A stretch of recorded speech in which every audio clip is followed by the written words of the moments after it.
Hello, hi sir, Modi sir, నా నమస్కారం. మీరు చాలా మంచి పని చేశారు సార్. కరప్షన్ అరగట్టాలని 500 నోట్లు 1000 రూపాయల నోట్లు బ్యాన్ చేస్తున్నారు. చాలా మంచి పని సార్. సార్, ఈ 2 రోజుల కోసం మాకేం చెప్పారు మీరు? ఒకటి, రైల్వే స్టేషన్లో మార్చుకోండి, లేకపోతే మార్చుకోండి కాదు, ఉపయోగించవచ్చు.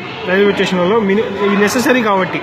బస్ స్టేషన్లలో, పెట్రోల్ బంకులు ఎంత దారుణంగా ఉందంటే 500 రూపీస్ నోట్ తీసుకెళ్ళి మేము పెట్రోల్ కొట్టించుకోవాలనుకుంటే చేంజ్ ఇవ్వరు సార్. 500 రూపీస్కి పెట్రోల్ కొడతాం, లేకపోతే మేము చేంజ్ ఇవ్వమంటున్నారు. సరే, వదిలేయండి. రైల్వే స్టేషన్లో చాలామంది ఎక్కడికో వెళ్ళాలనుకుంటారు పాపం.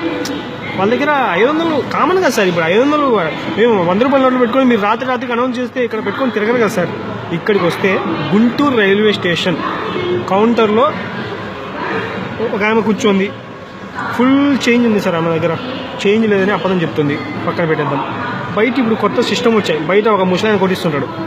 ఆయన చేతిలో డబ్బులు పెట్టుకొని నా దగ్గర చేంజ్ లేదంటాడు సార్. ఇదేం కామెడీనా ఏంది? ఇప్పుడు మేము ఎట్టెళ్ళాలి సార్? ఇప్పుడు నేను టికెట్ తీసుకోకుండా ట్రైన్లో వెళ్తున్నా సార్.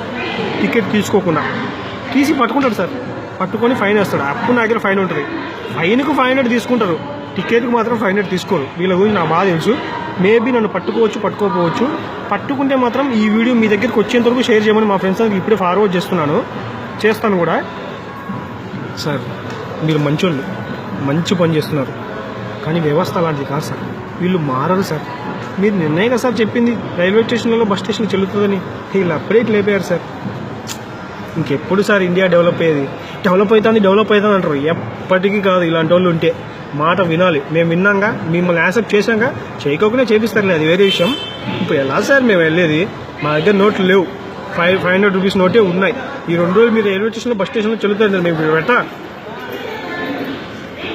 నా పేరు కొండారెడ్డి. జై హింద్.